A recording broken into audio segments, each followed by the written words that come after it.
Welcome everyone, in front of me I have the iPad mini 6 and the iPad mini 5.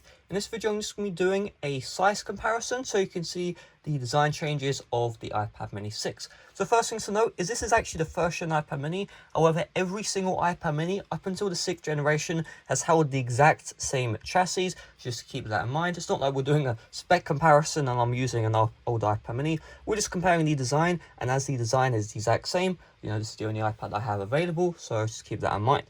So first of all, let's just remove the Apple Pencil. Let's take a look at what we got on the front. So on the front, we do have, first of all, a taller aspect ratio. This does look like 16 by 10. This is definitely the widest iPad we've ever received from Apple. So one thing to note, the bezels are the exact same all the way around as well.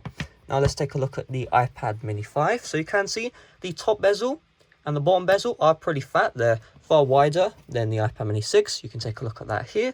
You can see it's probably about double as wide. However, on the sides, you can see right here, actually the iPad mini 1 has a thinner bezel compared to the iPad mini 6. That is something to note as well. Let's just take a look at the back. So let's flip this over. And on the iPad mini 6, you do have a far closer design to the iPad Pro 2018 series, but also the iPad Air 4. If we take a look at the iPad mini 5, and even though this is the mini 1, this has not changed. We only have one camera on the back, and we do not have any flash. If we take a look at the Apple logo, it seems like that is stayed the same. The iPad text has also changed slightly, as you can see when I put it under direct sunlight. However, we do have all these CE labels if you're from the UK. If you're from the US, those should be gone away. So let's move to the sides. So one thing you may not know is the iPad mini 6 doesn't actually have the volume buttons on the side. So you can see this side completely flush, and the other side as well is also completely flush. However, you've seen this right here. This is the Apple Pencil 2nd generation holder.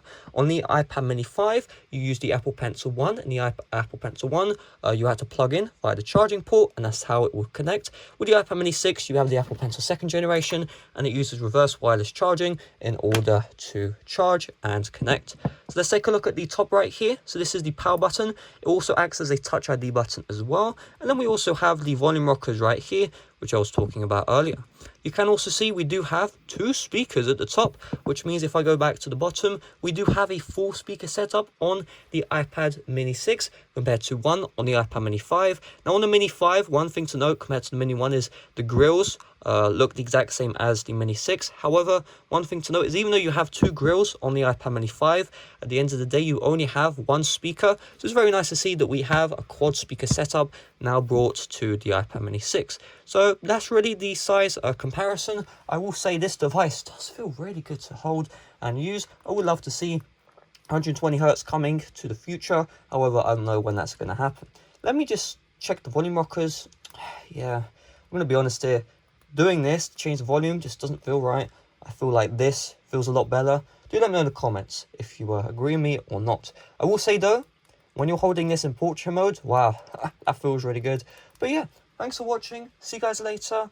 And yeah, bye-bye.